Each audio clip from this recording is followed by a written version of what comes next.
But I didn't know Cool. you was, before we start, I didn't know you was Yeah, 34, you know? I thought you was younger.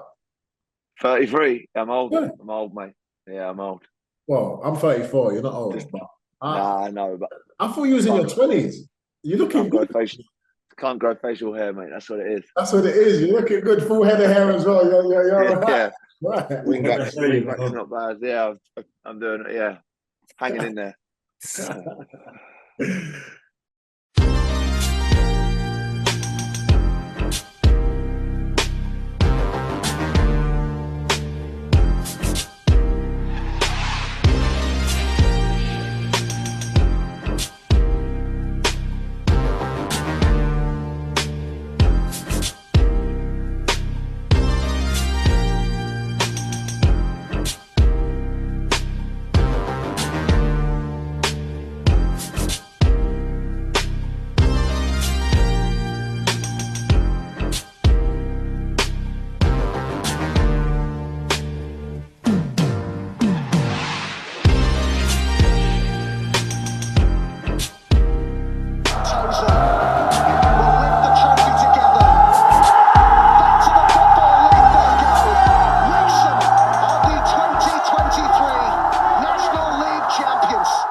Hello, everyone, and welcome to another episode of Beyond the 92.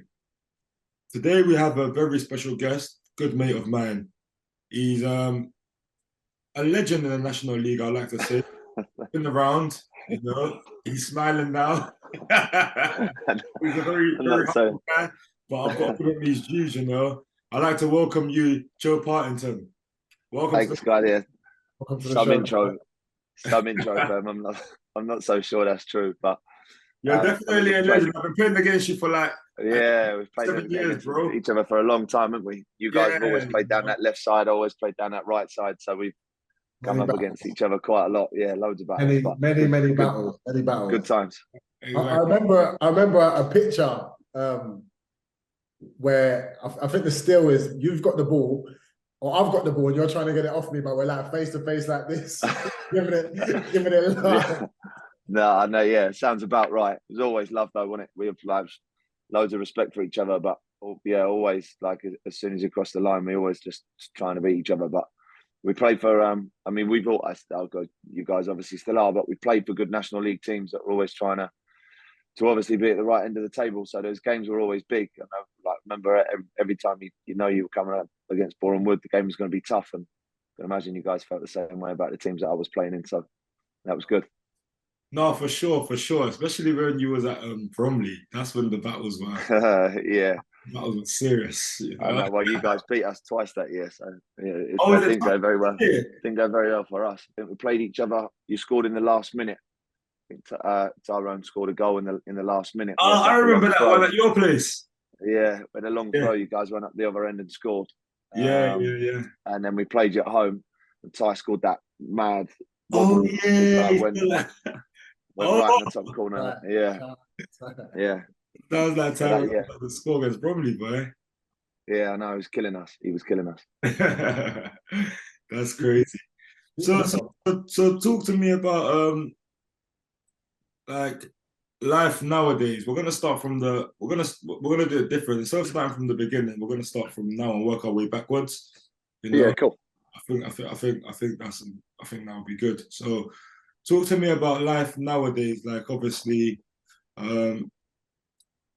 Aldershot last season, and obviously you told us off camera what happened, but I just want you to tell everyone where you're at now, innit, and what happened in the summer. Yeah, I mean, we're always at our level, guys, aren't we? As we all know, we're always trying to involve ourselves in things that may lead to opportunities in the future for employment and things that we can see ourselves doing sort of post football and product development, which is what it's called, but basically the sort of like the journey from how a football boot gets from the factory to being on players' feet on pitch is something that I've always been quite heavily interested in and involved in for like a long period of time. I was the player that a friend of mine would come to among obviously others, and he'd give me the prototypes of the boot for the brand that he was working at the time, and I would just give him my opinion and my insights, and then really got interested in that whole world really. And alongside sort of similar to yourselves with sort of like media bits and coaching courses and all that sort of stuff. Try and spin as many plates as what you possibly can, and obviously see what falls and see what keeps spinning. And this sort of product development stuff like became an important part of my life, really. So alongside football for the last 3 or 4 years, I've been doing a lot of that stuff with brands, obviously with players, working with the guys who make the shoes, working with obviously the factories who have an impact on how boots look and feel. And then in the summer, obviously the brand that I now work for, he reached out and obviously gave me an opportunity to do that full time, and it's completely overtaken my life, really. So as we're obviously discussing with opportunities and stuff, you're never really too sure when they're going to come, at what age, at what circumstance that you're in. If it's the end of a contract, or it could even have been the start of a contract, right? So yeah, I mean, I suppose it was a big decision at the time, slightly emotional about it, but in hindsight, it was definitely, I feel like Saturday now is the right thing to do, and so now obviously my job is with a new football boot brand that a lot of people could probably recognise, and that is just sort of like completely consumed my life, really. And now obviously football, although still I care a lot about it, and I'm super serious about it. I now obviously play part-time at St Albans, which is a wonderful club, but that sort of, as a lot of us do at this level and a couple of levels below, combining work and football is now sort of how I live my life. But in terms of, I guess, being given an opportunity and set stuff up for the future, it's working out okay. It's going okay. Are you allowed to name the company that you work for? Yeah. I Of course. thought it was a secret, as well. Yeah, no, Top secret. I was like, anymore. Obviously, are you allowed to know this? It's out there. I don't know. Maybe I just don't want to go on about it, and people think they was being cringe or whatever. But no, Skechers football. Hey, you mentioned everything except the brand. Yeah, I know, man. Yeah, I know. We're obviously trying to disrupt the game in a way, and obviously we understand that the stigma of the brand maybe for young people is what it is. But Skechers football, we're hoping to sort of change that and shift the culture on the brand. And the boots genuinely are unbelievable, and the more people that get them on their feet, the more people see that. So hopefully over time, we might be able to shift the game a little bit and start competing with other people in terms of how many boots that they sell and how many people wear them on pitch and stuff. But I'm seeing them, at the start I was the only person, really, me and obviously my boss were the only people getting shoes on pitch, and now I'm seeing them across the leagues, across the levels quite a lot. And these are people that I haven't given shoes to, so they're obviously getting them themselves somewhere, which is awesome. But that whole world is quite interesting. It's so interesting because even when we played yesterday, I see there was a player wearing a pair of Skechers yesterday. Okay, yeah. The striker I was directly up against, he was wearing a pair of Skechers yesterday. And one thing, if people don't know about the brand, one thing about this brand, it's been around for a very long time, and I feel like it's a very, very good brand, and it keeps reinventing itself.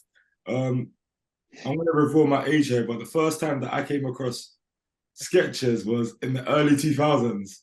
And this was when they brought out trainers for women to help with their figure, Right.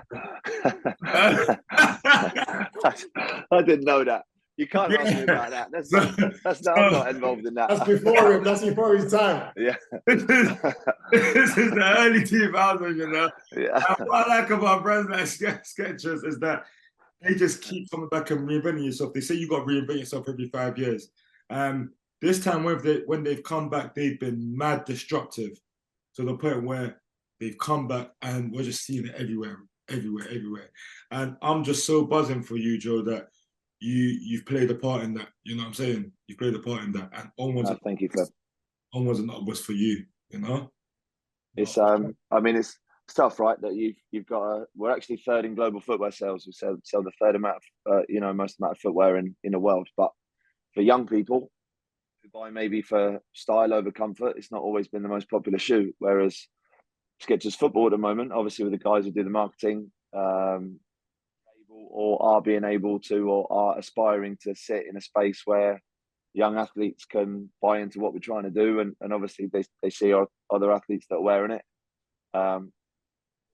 he's doing unbelievable things, and probably before he started wearing them, the worry is that if he starts wearing Skechers football boots and doesn't perform and doesn't score goals, then suddenly people might attack you for being the downfall of obviously one of the world's best players. But it's been quite the opposite. That guy's, he's on absolute fire. And why would he not wear a shoe that's conducive to the level in which he plays at, right? So no, the footwear is amazing. The marketing hopefully is good and authentic and obviously relatable, and yeah, it's big wide world, man, and we're just trying to scratch the surface on what's going on.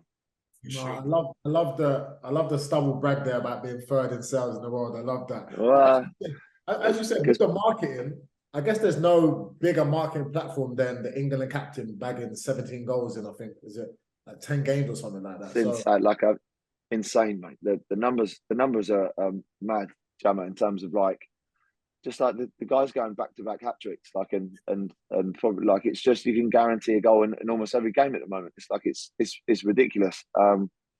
Obviously, on Friday, I went to watch the Malta game, and although obviously the response from that game was that it was slightly boring, the guy is just so elite. Everything that he does when he gets anywhere near the ball, at any point, he's just, I really get, I really buy into people that are outstandingly basic, they're just that can just handle the ball, and everything they do looks effortless, and his game's just I suppose obviously from having an eye on him for a long time, he's just so elite.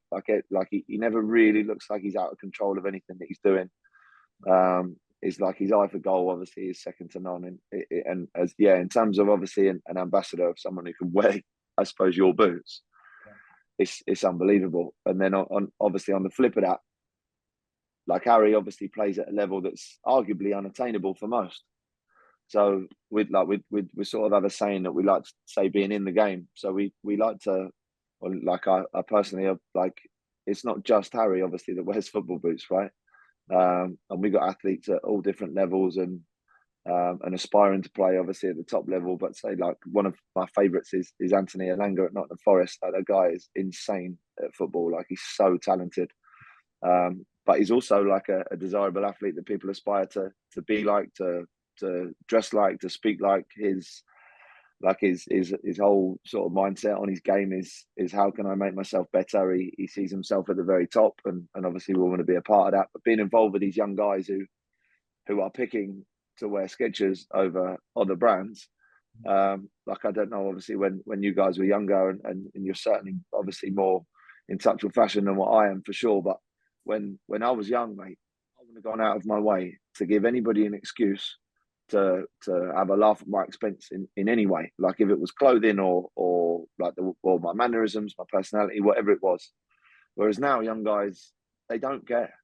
They're just do I like it? And that's enough. And then if anybody else has an opinion on it, I'm not bothered by that. So it's a great era. It's an unbelievable time really to launch footwear in a brand that's maybe been undesirable for young people before, because all these young guys now go, the boots are amazing, they look good, and I want to be involved in the process of having something go from here to here. So yeah, it's cool, man. Obviously you can tell I speak enthusiastically about it. When I say it's taken over my life, I mean it. It's not a minute of the day that this isn't consuming me. So no, it's good. It's good fun. Quickly, Joe. Yeah, I want. Obviously, you spoke a lot about Skechers, but I want to speak about you and the transition. So obviously, look, you've been a professional footballer for so many years now. It gets to a point where professional footballers have to start thinking about something else and what they want to get into. And then the reality is it starts happening. Now, it seems like your transition was somewhat smoother than others, but I just want you to talk to us a little bit about what that transition was like for you. Was it hard walking away from full-time football? Was it emotional? What? Just tell us a little bit about that, Yeah, of course. I suppose that first, this sort of, the word transition probably started years before, really. like I obviously spent a long time at Bournemouth without playing really loads and loads of football. I was in very successful teams there without ever really playing a major part in what was going on. And I spent in 2 years, the 2 years that they were in the Championship, I would never have gotten probably anywhere near the team anyway. But in that 2 year period, I went through a leg break and a knee reconstruction. And the leg break took me maybe 9 months to get over. And I was solely focused the whole time on my fitness, obviously on my recovery, and everything was fully focused on football. Which if I could go back, I would do exactly the same thing again. I had a real nice, obviously, relationship with the manager at the time, Eddie Howe, who's gone to Newcastle and obviously doing amazing things. But it was always football, football, football. I'm going to get back. I'm going to get in the team, and that was my sole mindset, and I was happy with that. And then 2 months later, obviously, after sort of coming back, I had another accident, and ended up with obviously having my knee reconstructed. And the manager talked to me and said, and like he finished his career early through a knee injury, obviously went straight into coaching. So the conversation for the second injury was like, you're going to do everything that you've already done, but you should probably do something else to take your mind off being so consumed by like, I've got to get fit, I've got to get fit. So it started really, I started going to Bournemouth's academy firstly to watch, and then secondly, obviously, I got myself involved in coaching, like three or 4 nights a week. Obviously, like every time that they were there, I would go, and it just gave me something to do. Obviously, I had the knee brace on and stuff like that, but it sort of like opened my eyes into life, I suppose, away from football. And if injuries are going to maybe possibly halt my progress or shape how my career was going to look, then that was what I was interested in doing. And then after leaving Bournemouth, signing for Eastleigh, I went to Eastleigh on loan, signed for them in the summer permanently. And I continued to coach. The reason why I continued to coach was because I was losing money from my contract at Eastleigh was less than it was at Bournemouth. So I had to coach to sort of make that money up. And then it just sort of continued really on that scale that I always wanted to do. I always wanted to be busy. I suppose the word is busy, but outside of football, I always wanted to be involved in something that I felt like I was progressing in, or that, and that probably come from information from parents, information from the people around you that sort of said, "Oh, you're involved in that," and suddenly you're involved in this. Someone gives you an opportunity to be involved in something else, and I was in circles that, if I just solely focused on football at the time. So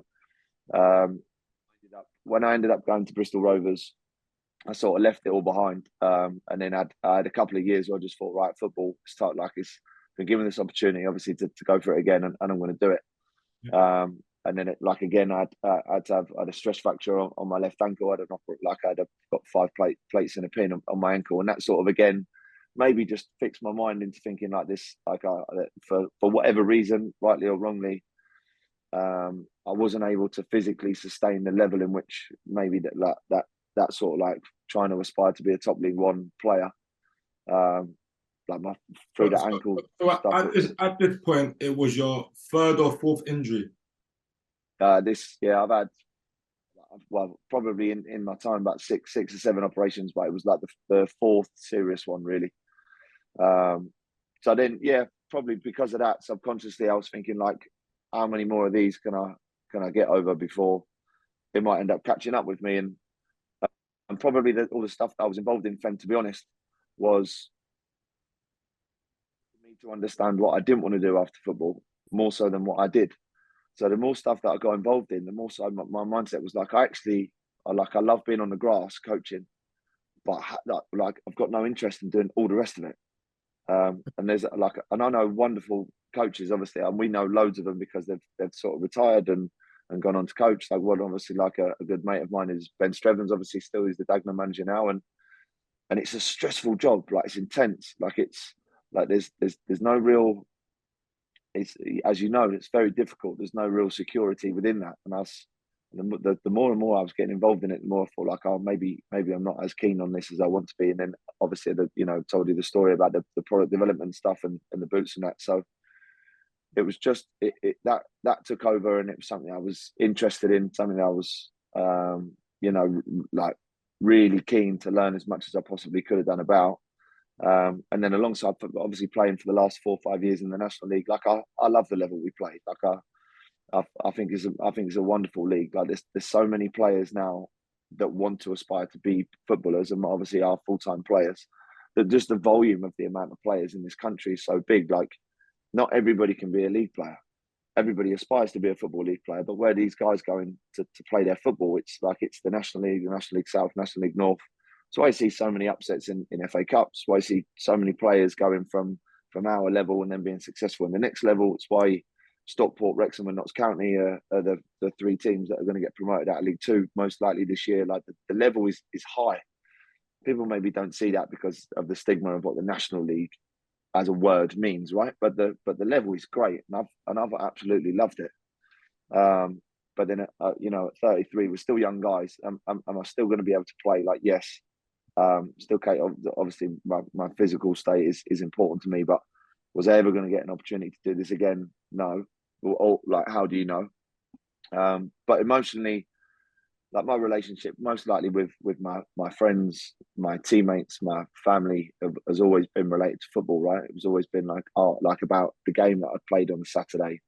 My relationship with my dad has always been, what's the game? What was the game like? Is he going to come and watch? Is he coming to watch and stuff? And sort of like a mindset at the time was like, how's this going to affect my life in a way that, like, am I now going to have the same relationship with my friends or family and stuff like that? And it was like, it maybe took me a couple of days really I knew what I wanted to do. Probably just took me a couple of days to work out how I was going to tell everyone. Those conversations were probably more emotional than what I wanted them to be, because I think you probably see it as the end. But now that I've obviously played in the National South for what is it, like, obviously for a few months, and that it's not like football obviously continues to play. I'm still watching everybody's highlights on a weekend. I'm still watching managers' interviews. I don't know why. Like I'm still got my eye on. No, it's And because everybody's you're still a fan of the game, and you still love the game, you know. And there's nothing yeah, wrong with and that. And there's nothing wrong with like positioning as I well.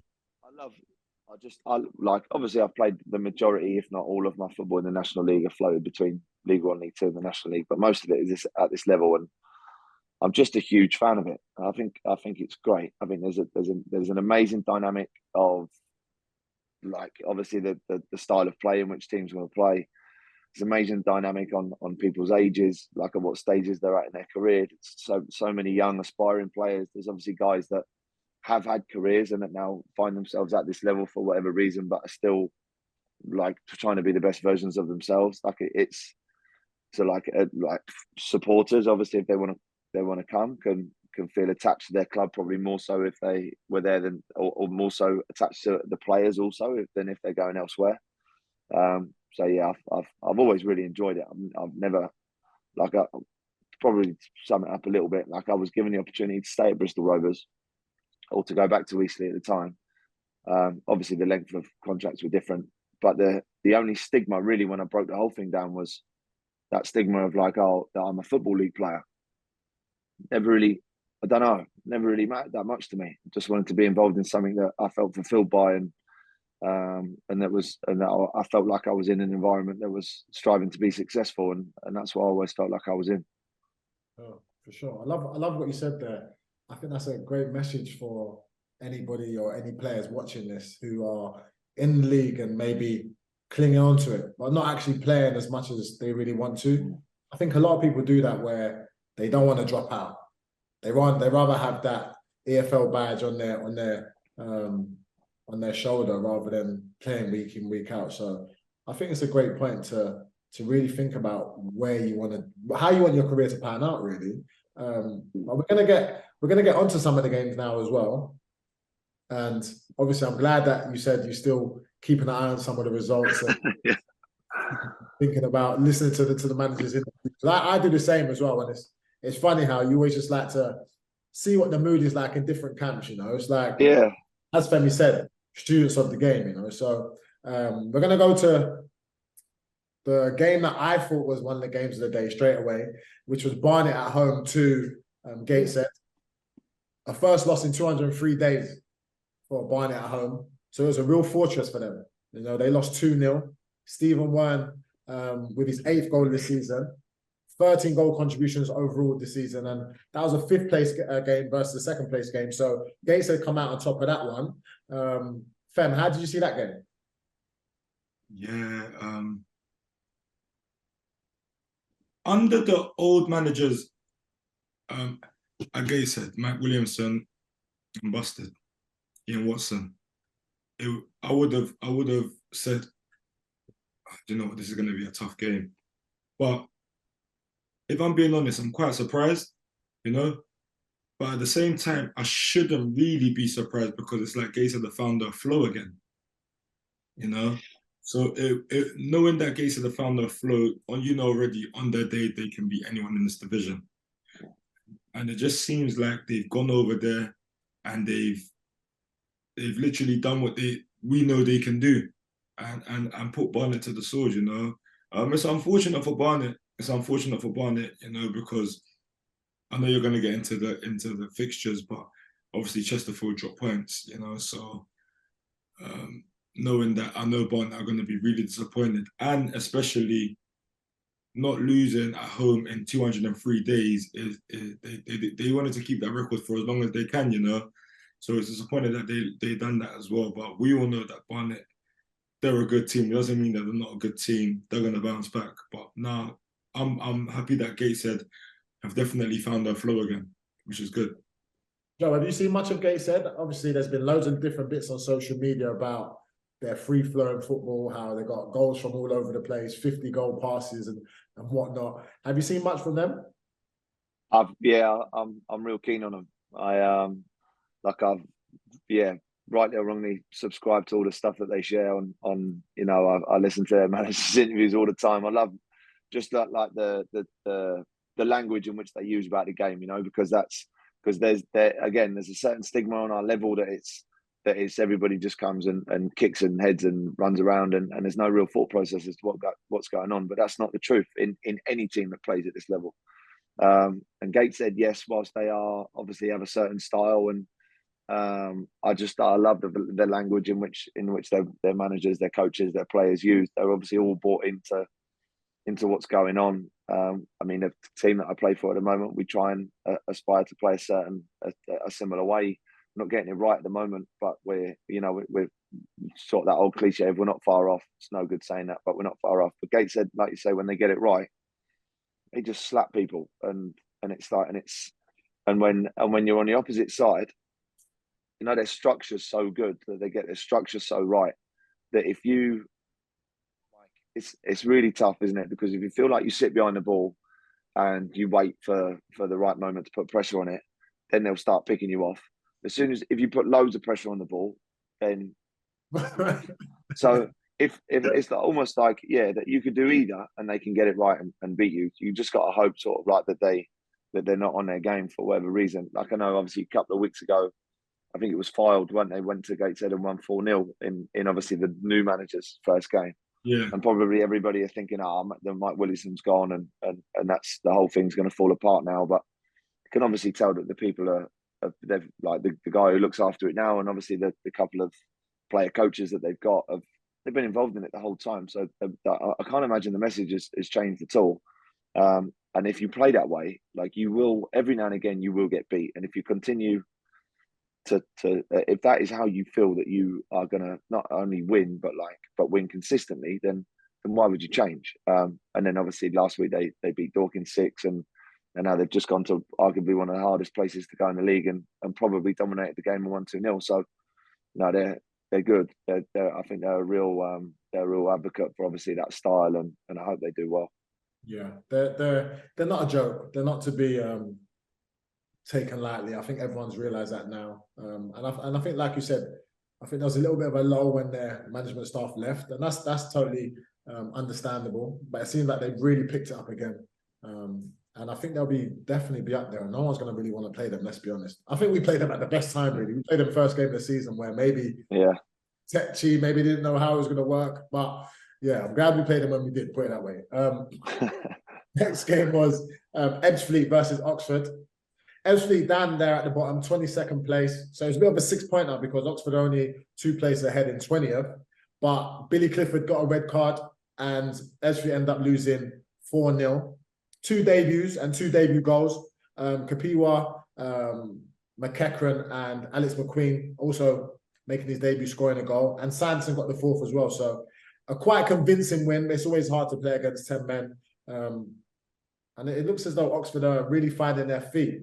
I'm surprised that Josh Parker didn't score. So it says a lot when there's goals from all over the place and your top goal scorer doesn't score, you know. So it'll be interesting to see where they finish. But it feels like towards the back end of the year, they're really starting to find their feet. And as me and Femi know, it's a hard place to go, but there is a way, which is the most surprising thing. So I think for them, getting Don Polion back fit and firing, he just come back from a hamstring injury, getting him ready. Obviously, they brought in Miles Kenlock, who's a great signing.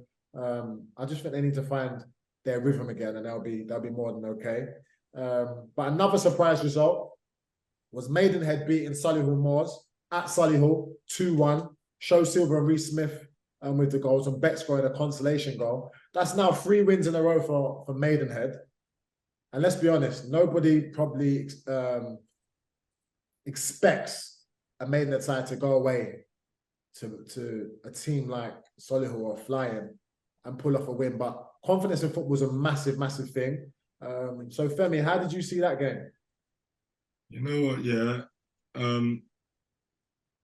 That was another surprise result, if I'm being honest. And there was a lot of surprise results on the weekend, you know. But you already know Toby Show Silva, and he scored yesterday. You already know that he has that. I love Toby. He's a very, very good friend of mine, isn't it? And I say it and what I'm about to say, I say it in a positive way. It's a positive thing. But he has that arrogance about him, you know. No matter where he is, no matter what jersey, what shirt, what club he's playing for, there's such an arrogance about him. And it's a confidence, but it comes across as and it's unbelievable, to be honest with you. It's God-fearing arrogance, because you know he praises the Lord, right? yeah. He's a real church boy. He's a real church boy. It's God-fearing arrogance. So he's probably, as much as everybody's surprised about this result, someone like him is not surprised. Someone like him actually believed that, yeah, we're gonna go to Solihull and I'm gonna score the winner. Like, he actually probably believed that. And you know, and when you have someone, and he's had a good career, you know, when you have someone like that in the team leading the line for Maidenhead, you know, I feel like anything can happen when it's their day. So I gotta give credit to Maidenhead, because going to Solihull is not an easy place to go, you know. But the fact that they've gone there and picked up 3 points, you know, and Reece Smith, obviously, he's creating a massive name for himself, you know, scoring yesterday, going to places like Solihull, scoring, you know, it just helps. It just helps with everything you're doing. So yeah, credit to Maidenhead. And not just any goal as well. It was an absolute worldie. I think it came out to the edge of the box, he chested it and volleyed it into the top corner. But another massive game was Oldham versus Woking. Woking were at home hosting. And obviously, Darren Saul got relieved of duties in the week. And as you always know, there's when a new manager comes in, there's a bit of a, well, how can I say it? There's a bit more energy from the boys, you know. Some of the players that weren't playing feel like they've got a renewed chance, and everyone's trying to impress and get in the manager's good books. Unfortunately, James Norwood popped up with his 8th goal and condemned them to another loss. So I want your thoughts on, have you experienced many new managers coming in, Joe, and what it's been like, and then tell me what your thoughts on that game also. Yeah, quite a bit in my life, mate, really. We had Aldershot last year, we had 3.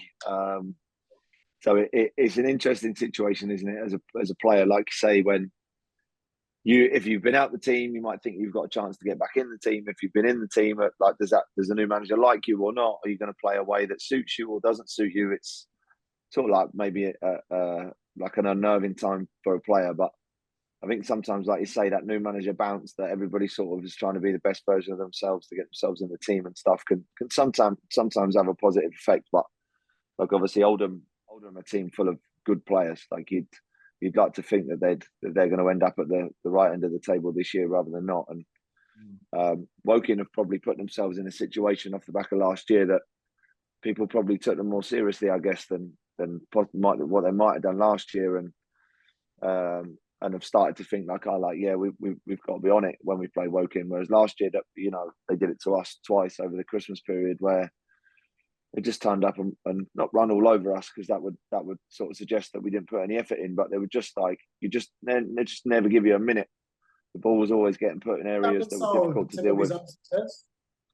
Yeah.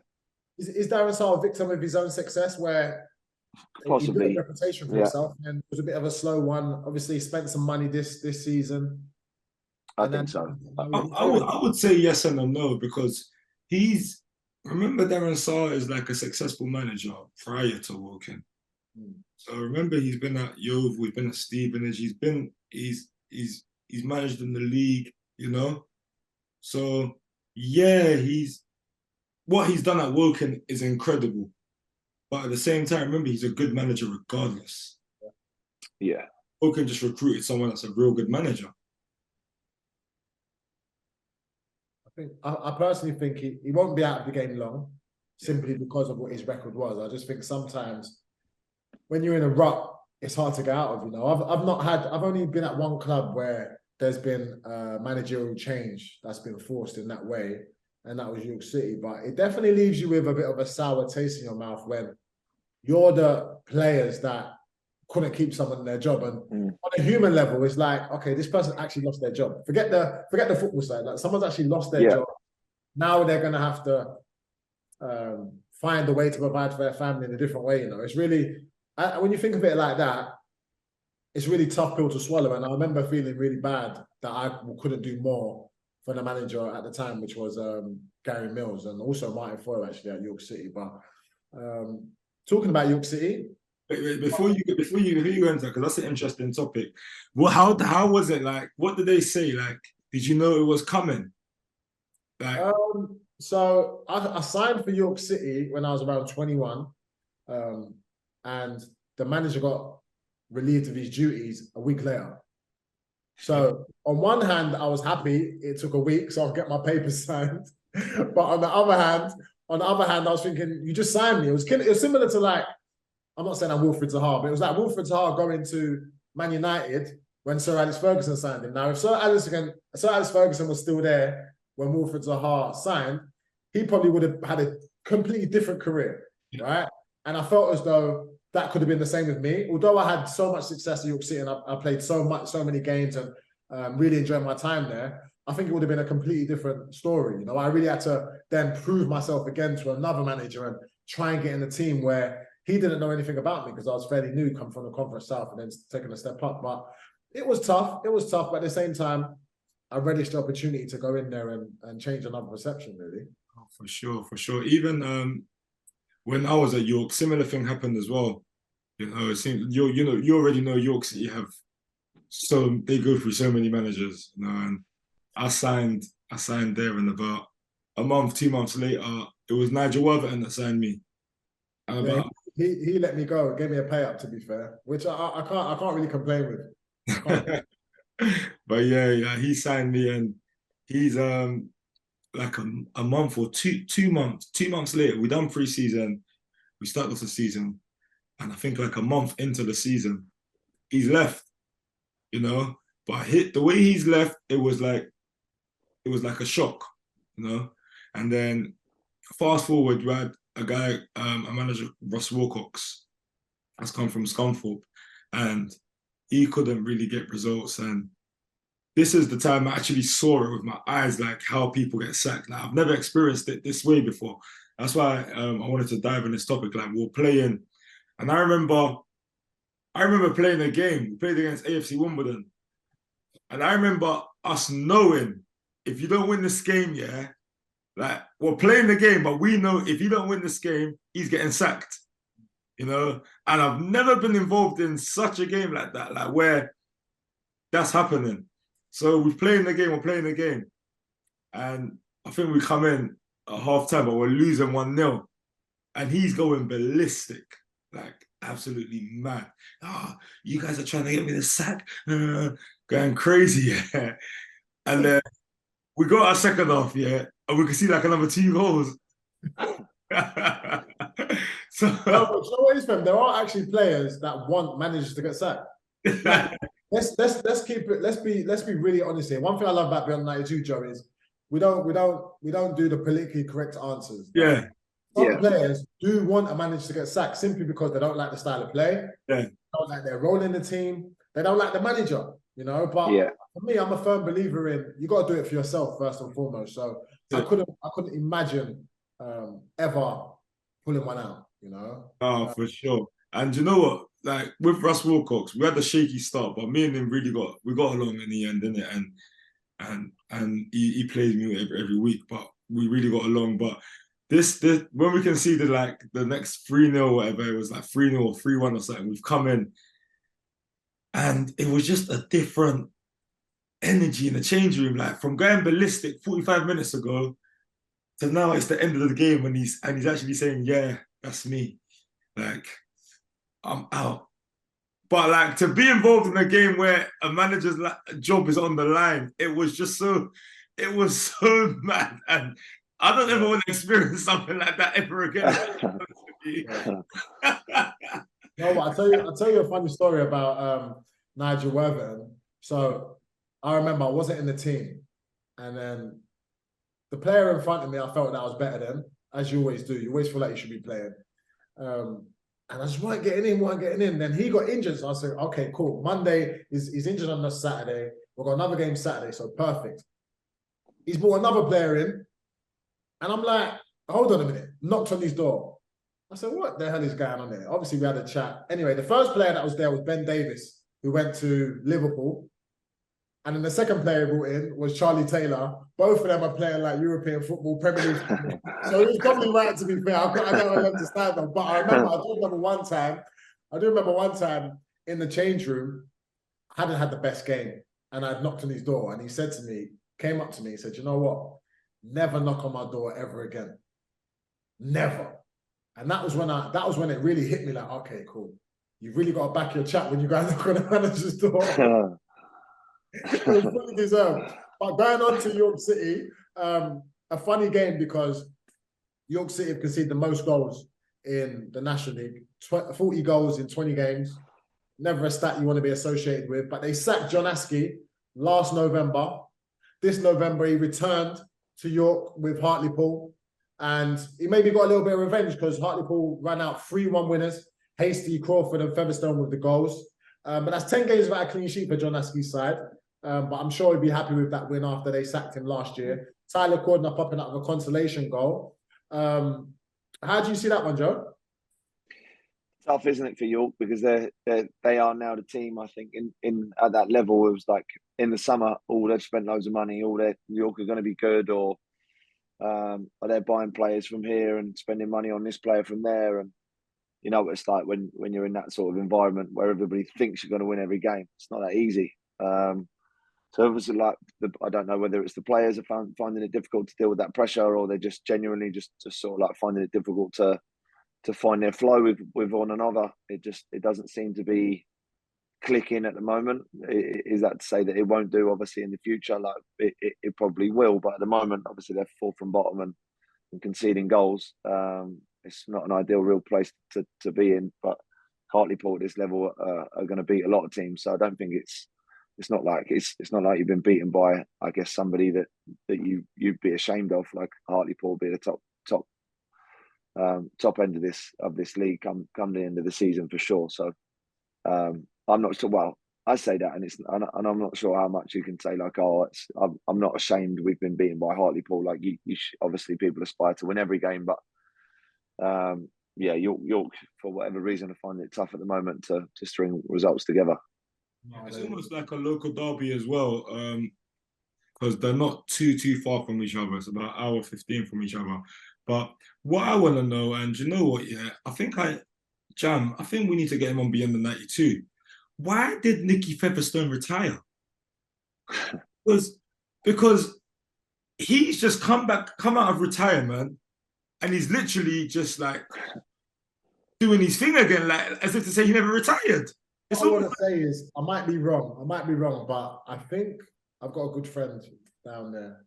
I think the manager that was before Askey wasn't fancying him. So he just thought, you know what, I've had a good career, I'm just going to leave it there. But then John Aske's come back, told him to come in training, and he's just ripped up trees in training. He said, okay, yeah, you got to sign. That is the story that I've heard. Might not be true, but yeah, you're right. We do need a Hartlepool boy on it, so he might be a good guest.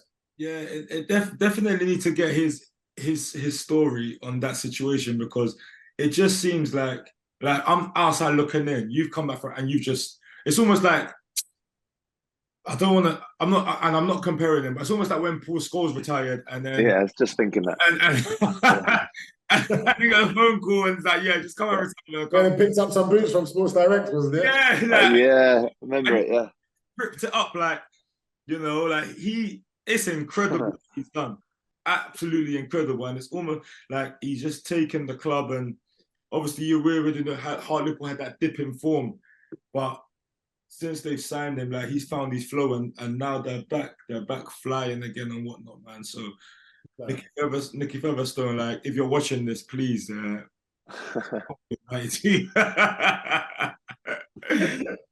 We'd love to have you on. We'd love to have you on. Joe, another one of your old teams got a win yesterday at home.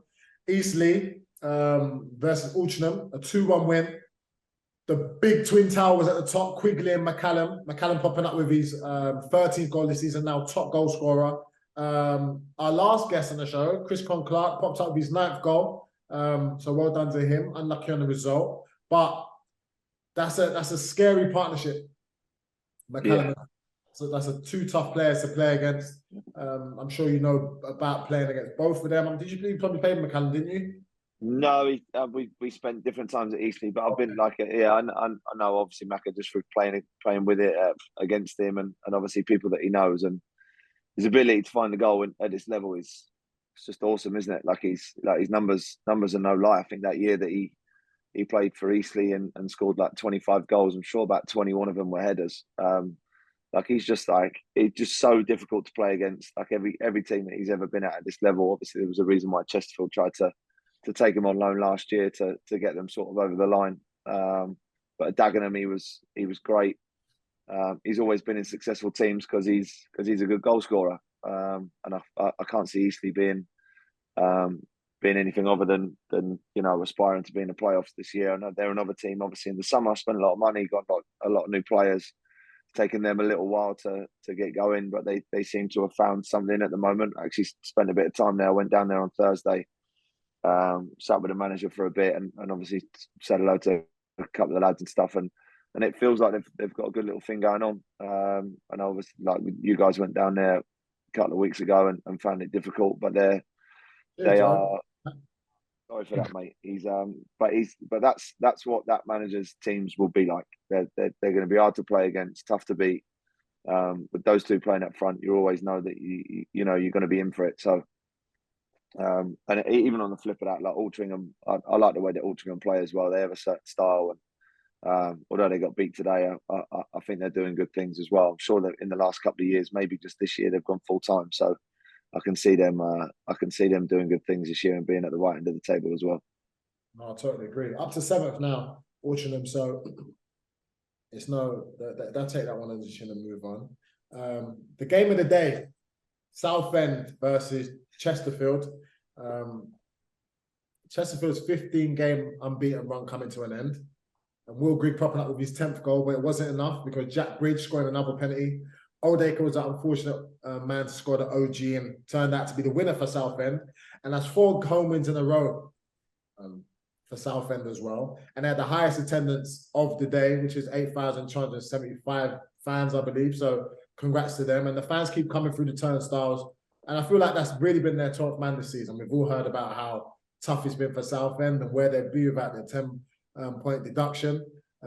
Massive statement beating a team like Chesterfield. But as Femi said earlier, with obviously Barnet losing as well, they probably didn't lose too much ground. But Fem, I want to hear your points first on this game, and then we'll go on to you, Joe. For me, Southend, very, very good team. Team of the season, Fem? What's that? Team of the season, simply because of everything that's gone on?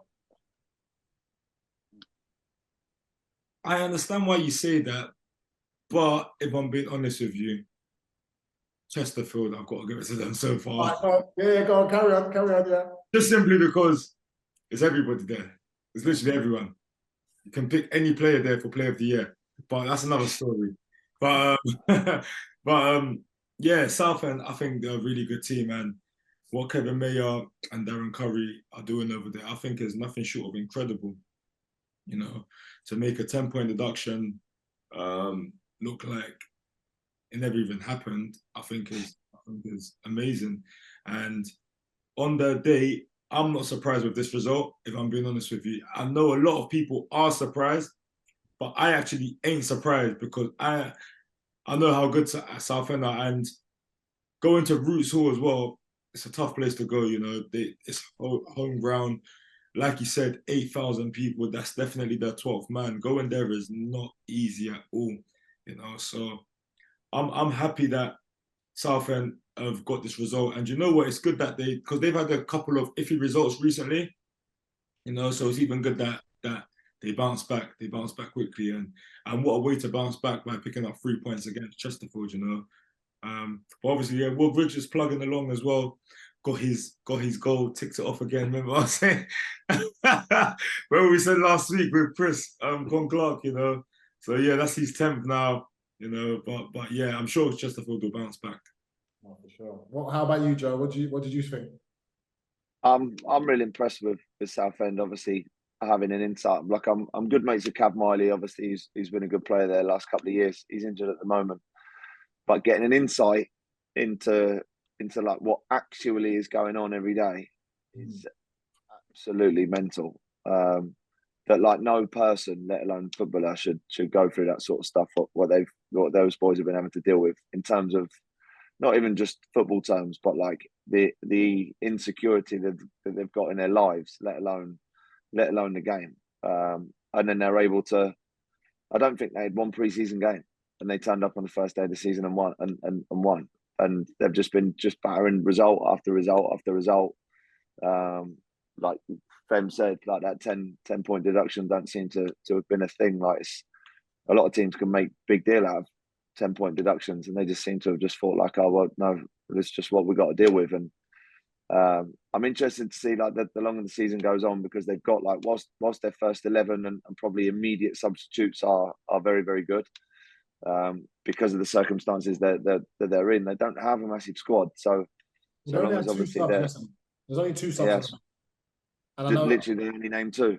And I know Darren Curry was a great player in his day, but I'm not sure he's lacing them up anytime soon. Yes. So that's what I'm saying. So it's hard, you know, like when obviously injuries start and suspensions possibly start ripping into your team, what might happen. So long as they can keep everybody fit, like I fancy them to be in the playoffs for sure. But yeah, I mean, Chesterfield will they'll win the league. I mean, it's like Chesterfield playing a team every match day is like an FA Cup game, like a League One team playing a National League team. Like there's levels, and they obviously I'm almost positive they were probably pleased the day after that playoff final last year that Notts County had actually got promoted. It just meant that they'd be able to win the league this year, right? So can't see anything other than them winning the league, regardless of obviously getting beaten one game. And they seem to be dealing with that. Everybody's got them on a pedestal, and everybody obviously is raising their game to play them, and everybody wants to try and get a big result on a day against Chesterfield. They seem to be able to deal with that quite well. They've got ridiculous players all over the pitch that I'm sure, again, that they'd be one of those teams that get promoted out of the National League, that when the bookies start doing who's the favourites in League Two, they'll actually probably be right up there as well. So yeah, they will. I totally agree. Just a quick one, yeah. Obviously, we've all played at this level for many years. What's the best game that you guys have been involved in at this level? Best game? What in terms of what, like playoffs, or are you just talking league games? Just any game. It could be playoffs, it could be league. Like just the best game that you've been involved in at this level. Yeah. Go on, Joe. I'm trying. Yeah, I don't know. I'm trying to think like what. There was a game years ago I played for Eastleigh, and we played against Lincoln, and it was 0-0 at half time. Brian Howard was playing. He just missed the penalty because he tried to dink it down the middle, and the keeper caught it. He stood up and caught it. Half time, obviously managers go mad. We won the second half 4-0 and also missed 2 penalties in that half. So we managed to win the game 4-0 and missed 3 penalties in the game. I don't know, like when you say like what's the most, it was just a wild game, and people always talk like at the club, people always sort of mention it because 3 different penalty takers all missed penalties. But I don't know, mate. Breaking it down, so obviously there's so many games. Yeah. Trying to think of ones that maybe I played well in, or not many of them. Trying to think of good results. I'm not sure. I mean, yeah. What would you say, Jan? What's yours? I'm going to exclude the playoff final wins because I just think that's obvious. There was a game that we played, Wrexham versus Tranmere. That one sticks in the memory. That was a crazy, crazy game. Go on, talk to us about it. I want to hear. Go on. Why? It was just an end-to-end game where it was touted as a really big game, a slight derby, tempers running high, emotions were high. And it was one of those games that you just love to be involved in. I remember Sean Newton scoring late in the game, and it was an amazing atmosphere. We was away, all the fans were there. It was an amazing occasion. We didn't do much that season, so that was probably the highlight of a lot of the fans' season. But yeah, to be fair, there was another game I played against Grimsby in our promotion season at York, and that was another one. I've been involved in so many great games where in that game I actually scored and ran the length of the pitch because I had made a mistake in about 10 minutes before. So you know when you make a mistake, you wanna rectify it somehow. And I went on an amazing run, took a shot from about 20 yards, it bobbled about 18 times and just went over the goalkeeper's hands and it went in. So that was another great game. And that was on our promotion year as well. But yeah, there's so many that I can just reel off. But how about you, fam? There's loads of games. Orient at home. For Boreham Wood? Yeah, for Boreham Wood. Orient. Is that because you scored, fam? It's the I know. Just chuck that one in there. Yeah. No, there's quite a games, but you know what? There's quite a few games. Tranmere away when I was at Dover as well. But the game that sticks out for me, I feel like it was just before COVID. And this is when Barrow was in our division and Barrow were top of the league. And we had them on the weekend at our place and our manager's gone. Barrow, this is the time Barrow were playing unbelievable football. They had Quigley up top with Angus. Yeah. And they had Josh Kay on the wings. This is when their team was a serious team, innit? And they were top of the division. Our manager's gone, look, Barrow, they play unbelievable football. We've seen the clips and he's gone, we're going to play football too this weekend. and I just remember us like, yeah. And then the game has started. And I remember the standard of that game. This is why this game sticks out for me, because I remember the standard of that game. It was, I'm not over-exaggerating, it was like a League One fixture. Jamal, you got a bad memory, so you won't remember. One thing about me, Joe, I don't remember much. It was such an incredible football match. Like, we were just going from kickoff. I remember from kickoff, like, I think Barrow had kickoff, and I remember just a pop, our goal kick. So we were like, cool. Ashmore had the ball, put the ball down, pop. It was mad. And it was like that for 90 minutes, yeah. I couldn't believe it. I remember. Was I passing the ball as well? Because I like to just boot the ball. I'm not gonna lie. Was I passing? But that's, to be fair, that's like one of the best Bournemouth squads we've had, isn't it? That was when Cabs was there, Kane Smith, everyone. Like, we had an incredible squad. That's probably our best ever team. Kieran Murtagh, do you know what I mean? So yeah, no, that game just sticks out for me. I think we ended up drawing that game as well. We ended up drawing, but it was a very, very high quality game. Then COVID hit, and then he got, but it definitely would have been like, if COVID didn't end, it would have definitely been, obviously Barrow went up automatically, but it would have definitely been like Barrow 1, Boreham Wood 2. Like, we were definitely the 2 best teams in the division that year. Wow, that's a big statement. No, that year. I'm not saying that year, we were definitely the two best Own teams. it, own that, fam. Yeah. Own that, Yeah. own that. Talking about Bournemouth, unfortunately, we lost yesterday. Unfortunately, I've been suspended, so I didn't get to play in that game against Dorking. Alfie Rutherford, on his first start in the year, popped up with the goal.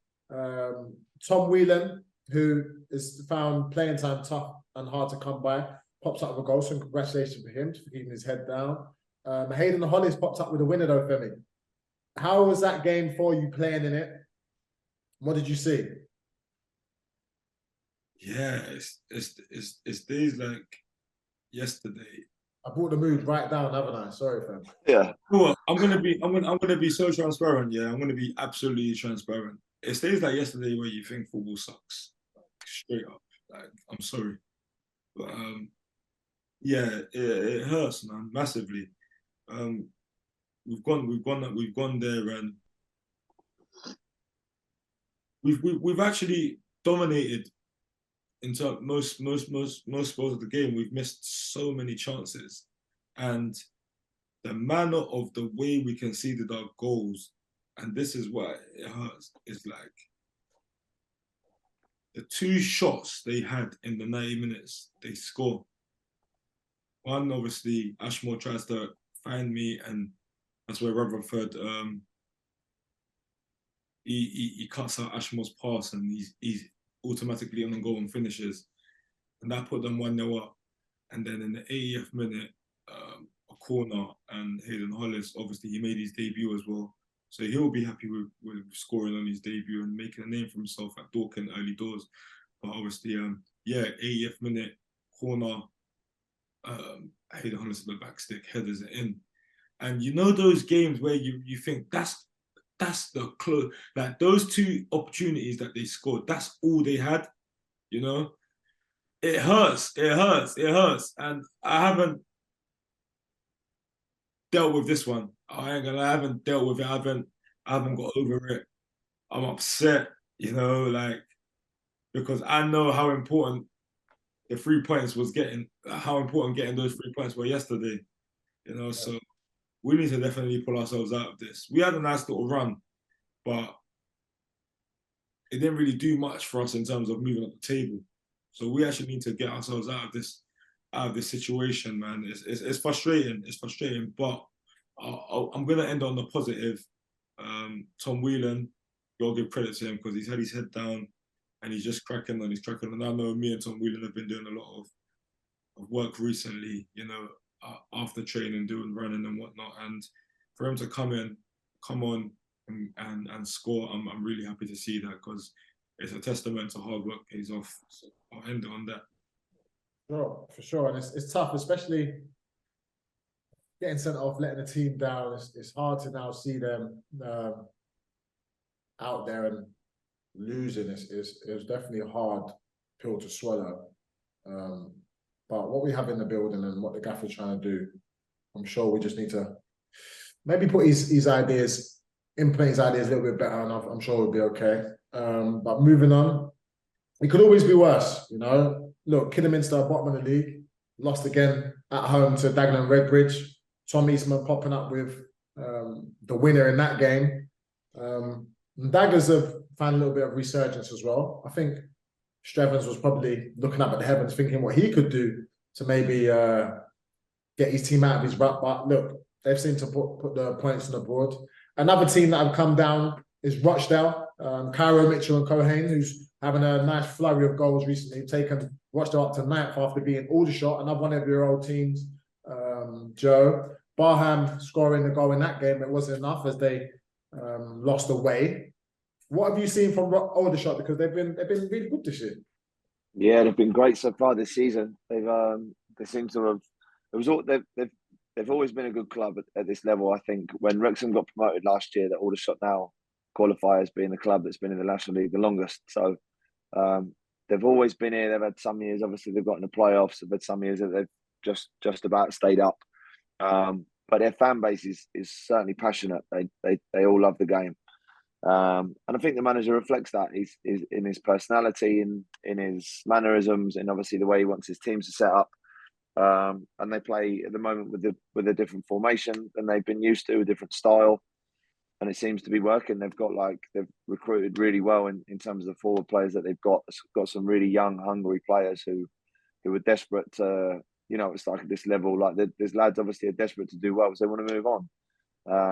And will Aldershot get promoted? Like you never really know. But these players, all these clubs, they're not doing well necessarily, so their team gets promoted. They're doing well so they can get an opportunity to play at a higher level. And Aldershot seem to have about 3 or 4 of them guys at the moment that are doing quite well. So, I mean, hopefully they can sustain it. It's difficult. Like you've got to win a lot of games at this level to be a playoff team, and whilst they're in and around it at the moment, hopefully, obviously, as the season goes on, they can continue to do that. Winter months are always tough, right? If you play a certain style of football, like squads, injuries, suspensions, there's a lot of games in a small period of time. Like you've got to do really well over Christmas if you want to be anywhere near it.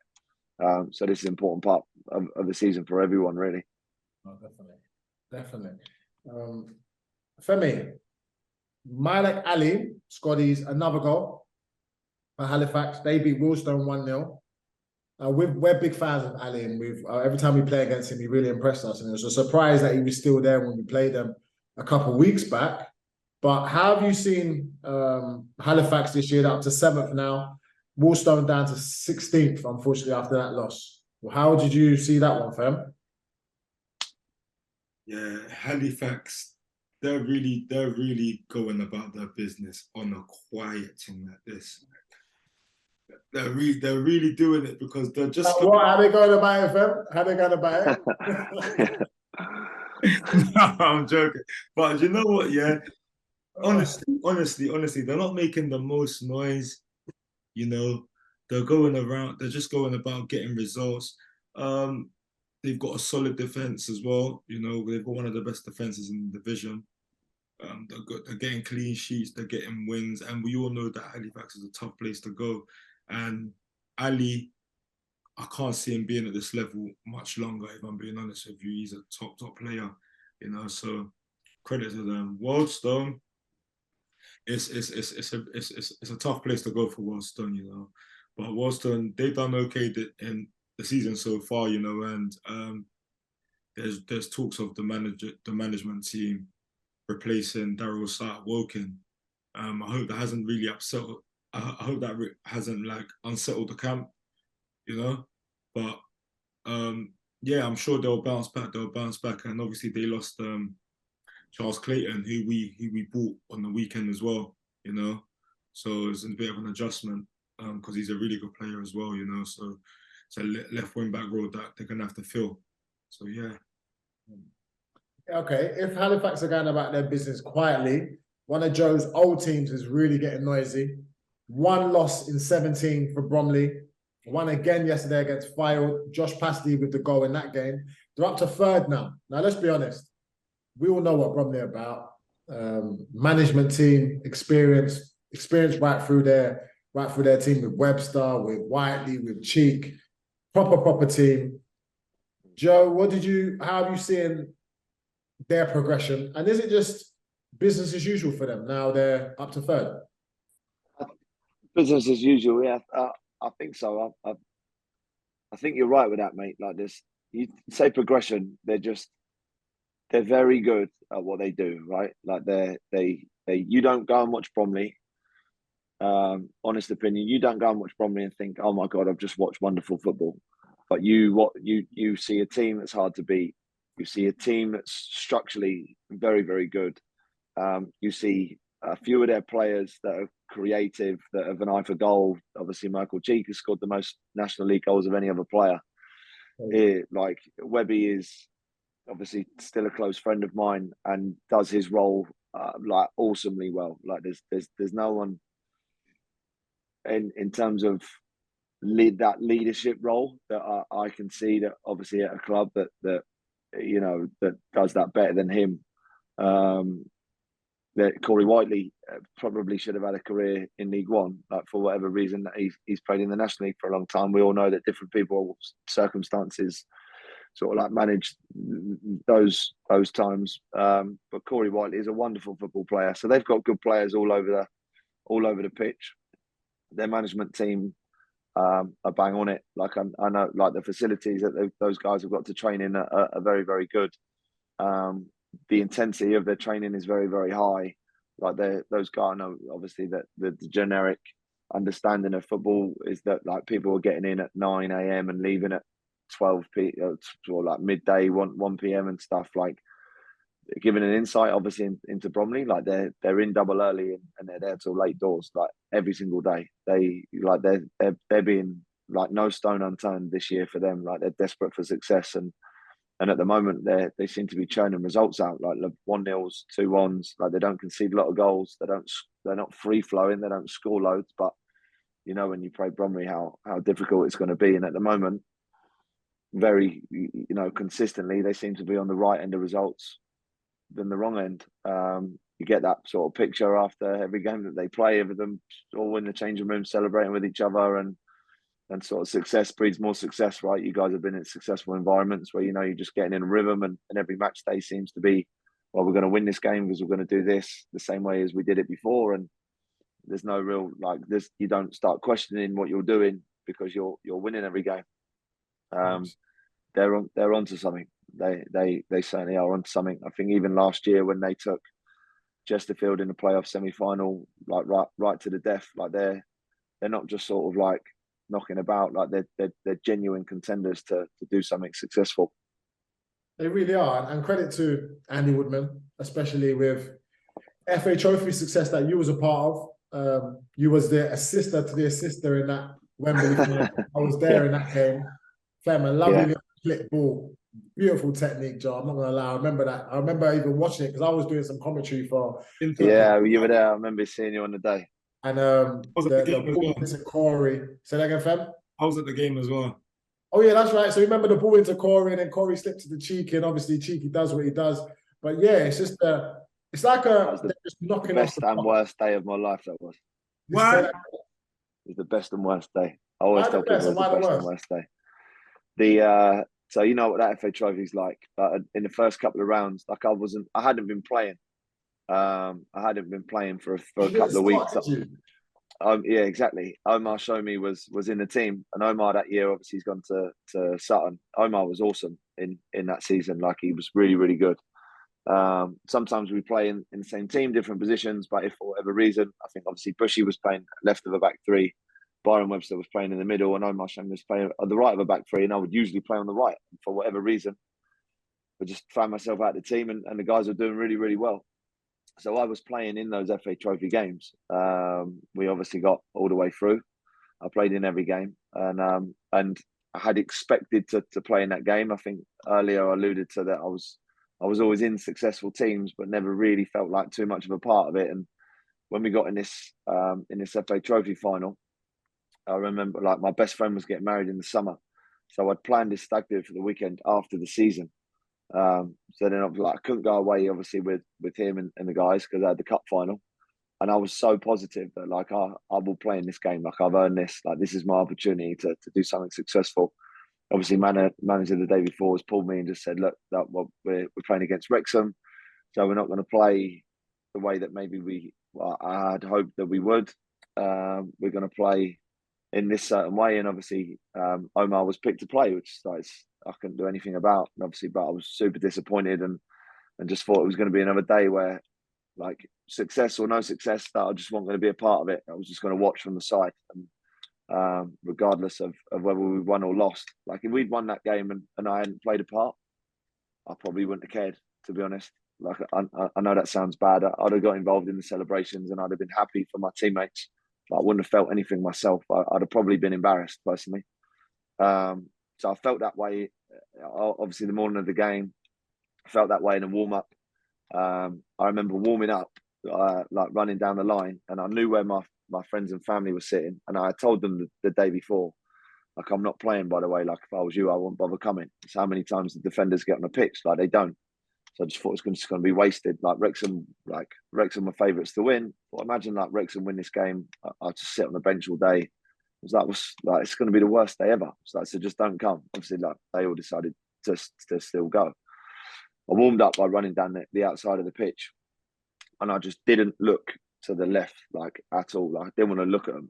I was too embarrassed. It was like warming up on the side of the pitch, like in this awesome stadium, pinnacle of anyone's career. I was like, this is rubbish. And obviously Omar got injured on the 43rd minute. I had to obviously come on just before half time, and by all accounts, like it was probably the best I'd felt like I'd played in a 45-minute period. I don't know what it was about that second half. I just felt like this is it. I just felt like I'm like all this stuff, all this bullshit, like all this negative feeling, like it's all built up to this. I sort of played with. I've never been that desperate to do well, but at the same time, I was real cool about it. I was super calm, and we obviously won 1-0. And ended up being the best experience, obviously, that I've had on a football pitch. So in the same, like obviously when young people ask me about the game and stuff, like within a 90-minute period, I felt the worst I ever had and the best I ever had. And football will do that to you. Like football can move that quickly, right? That the emotions that I went through on that day. Obviously, we ended up winning, so it was ended up on a positive. But like it just sort of sums up, I guess, for me, my football in general, is it's probably more so about how you deal with the rubbish than you deal with when it's good. Like it's all well and that day sort of sums up, I suppose, my career in a nutshell. Really, that I've been involved in loads of teams, sometimes that were successful that I'd never really been a part of, and that one day sort of just I end up sort of having that sort of emotional attachment to success and then every time, like obviously I went to watch the England game on Friday, it's just what I see. I just see that day and see that moment and see myself running across the pitch and stuff like that. I'll always have that. So that's quite cool. That's incredible. I'm not gonna lie to you, that's incredible. Yeah. And you know what, Joe? You can't tell your mate that you didn't come to stag do because no. They fair play to them. Yeah, fair play to them. They changed their flights from the Sunday afternoon to the Sunday morning, so all of them made it back for the game. Oh, did they? Yeah, and they all came, and I can remember them, obviously talking to them afterwards. That said, for the first 43 minutes, they've been on a come down, obviously from Benidorm from Thursday till Sunday, and they were like, "What are we doing here? Like this is like what? Like he's not even playing." And then obviously by the end of the game, it was like. Actually, like it was even an additional day of the stag do a bit after the game. Yeah, it was an extension of that. We certainly made up for it. But I remember the whistle went. I've got an awesome video of me jumping up and down. I hugged Webby. I hugged Luke Coulson, who I'm close with, and then I made a beeline for all like my family and my friends. Just thought like after all those years of bullshit, it was a nice moment. Just jumped over the boards. I nicked the ball. I nicked a couple of bottles of the champagne. So like, I've got a football. I've got sort of like my old man likes to tell people it was the goal that Cheeky scored with, but I'm not sure that it was. But I've got stuff from that game. Obviously, like I never wore my boots again. The boots are on the side. Yeah. Obviously the kit's getting ready to the shirt's getting ready to frame up. I don't really like usually do that. I'm just looking at yours, thinking it's going to look nice. But yeah, that's a moment for sure that like surpasses everything else really that I was ever involved in. 100%. I remember I've still got my promotion bottle. I've still got my promotion flag, promotion shirt. The boots, I think the boots are my mum somewhere, but that's such a great story. And I think it takes us perfectly onto one of my favorite parts of the show is where we talk about advice for young players. Now, as you said, you've had an amazing story. You've had leg breaks, knee constructions, stress fractures your ankle. You've played at Wembley. You've won at Wembley. There's playing at Wembley and there's winning at Wembley. You know, some don't even get to play at Wembley. So for you to do all of that, what's your biggest piece of advice for young players, Joe? I think it's probably changed across my career. Like if a few years ago, I'd have probably told you that the biggest advice is to play. And we've obviously alluded to it earlier where we said like being involved in a club at a level and not playing, like it's like I would always prefer to have been at a level where I was playing rather than not. Like it always surpasses the feeling of not playing. But now sat here now, it's the biggest advice I can give to young guys is that it's you better get ready to deal with shit. Like you are gonna feel worse than you will better majority of the time. Yeah. Like how can you deal with negative? And I see it every day by the people that, not even by the people that you aspire to be like, but by the people that you're surrounded by. Like I've got you both on obviously on social media, the videos every morning of you guys in the gym. Like that is being surrounded by, following people on social media that are going to help you overcome negative feelings like losses, injuries, not being picked. Like football isn't about like, it's not successful every match day. Like you don't play well every game. You don't win every game. You don't have every manager who likes you. Not every teammate that you play with thinks you're amazing. Not every supporter is going to tell you that you're brilliant. So how you deal with the shit is the biggest part of the game, really. If you can deal with shit, then you'll be all right, whatever level you play at. If the shit affects you too much, then you forget it. Like it's just not going to happen. That's so true. You know, that's you're halfway there. Go on, fam.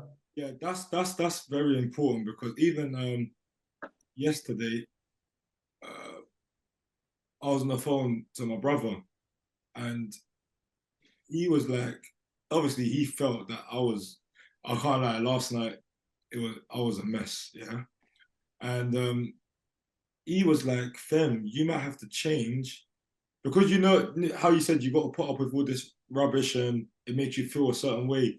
He was like to me, "Femi, you might have to change your gauge on what is a win to you, because you can't feel like this every week."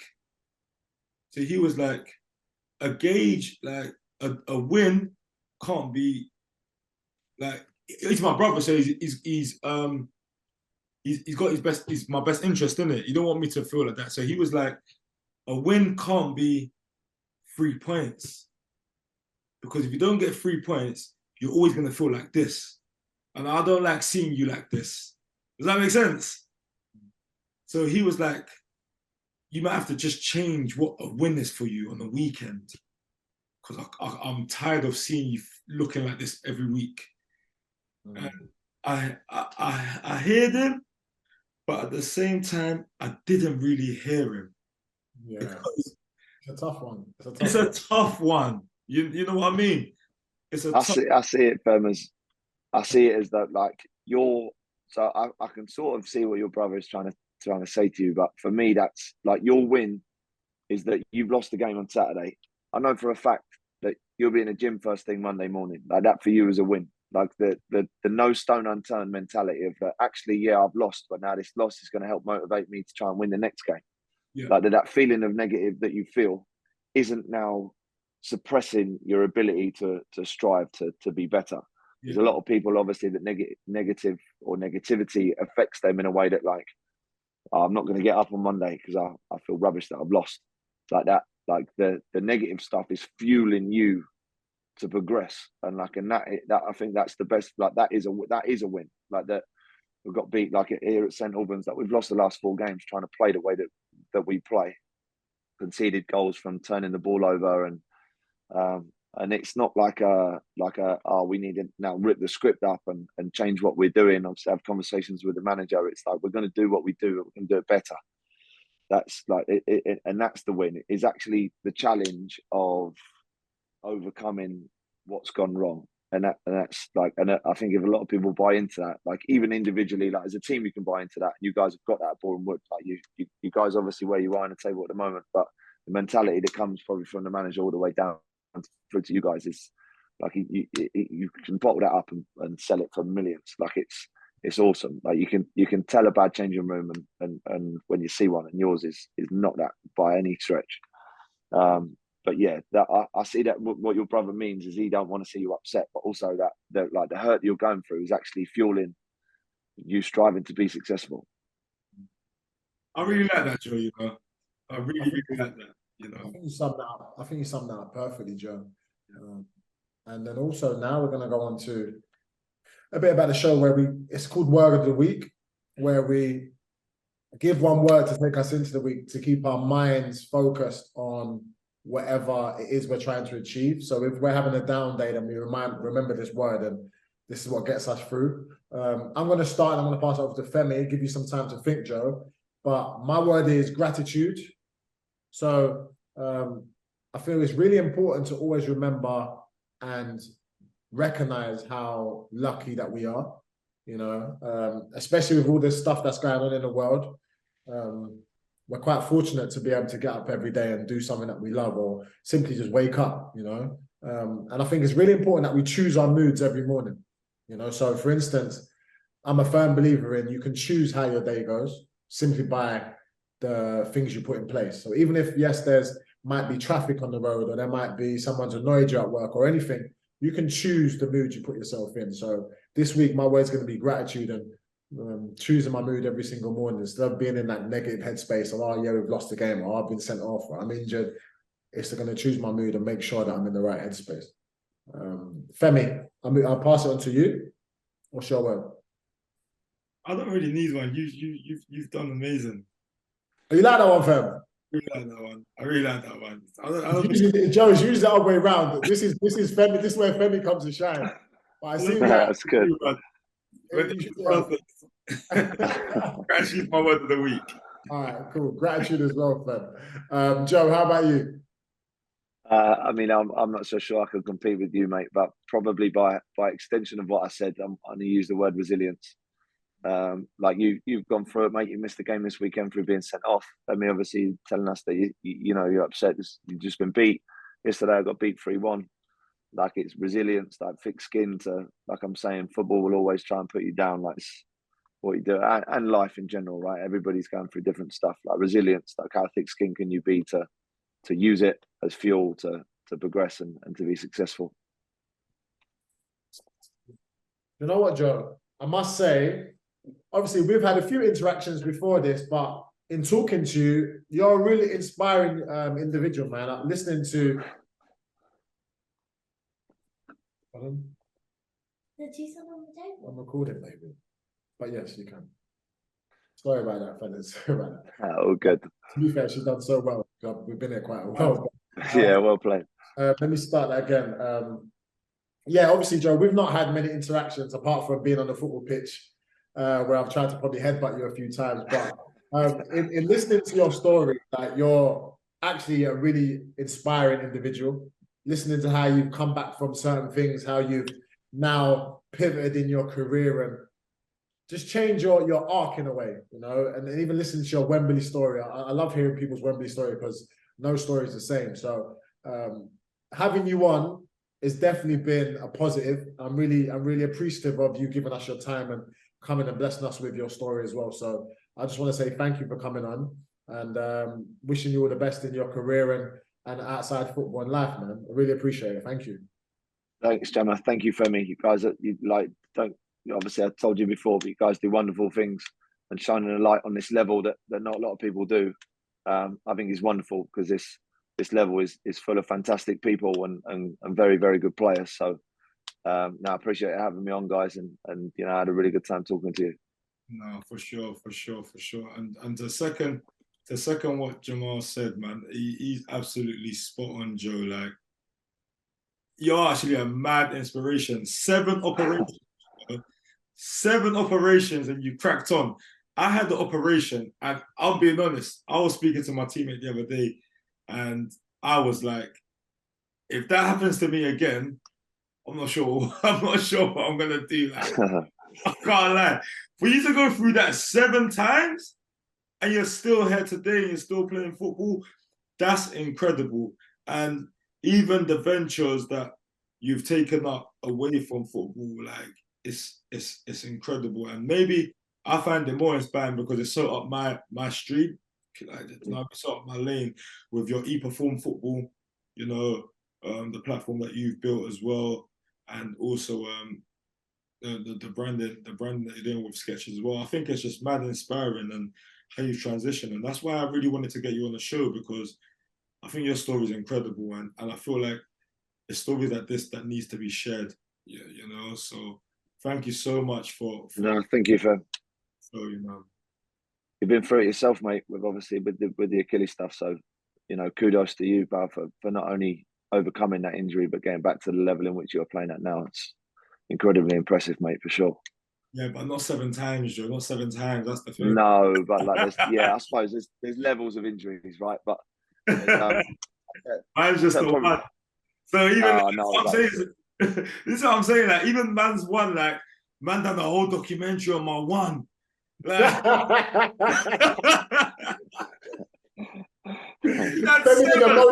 Let me do an emotion picture just for one injury. You know what I'm saying? Yeah. He's had 7. Like, who am I? Bro, nothing compared to 7. Like, nah.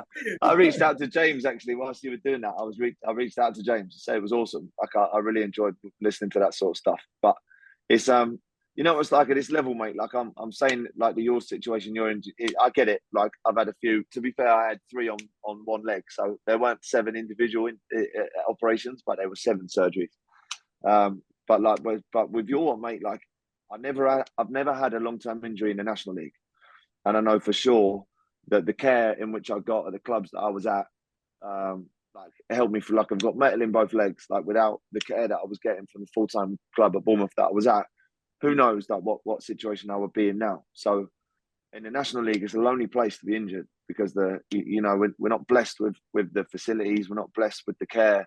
We're not blessed with the people paying for our operations, and we're not blessed with all the specialists and stuff like that. So, no, I mean it, mate. Like to be injured for that period of time at this level, it hits different than doing it at another level. So, and that's probably just still feeds into that story of like the football will try and put you down. Like this isn't an easy level. You don't get much stuff handed to you. Like it's lonely. You managed to overcome that, mate. So I know we're joking about it, but don't put that down, pal. That's unbelievable. No, appreciate it. No, for sure. And anyone watching this with injuries, this is definitely the episode for you. But again, this has been Beyond the 92. Joe, thanks for coming on. Please like, subscribe, follow us, interact with us, and let's help push this as far as we can, guys. Thank you for watching Beyond the 92. Thank you for watching. Take care, everyone. Nice one, Joe. Thanks, brother. Awesome, guys. Love. Thank you. That was awesome.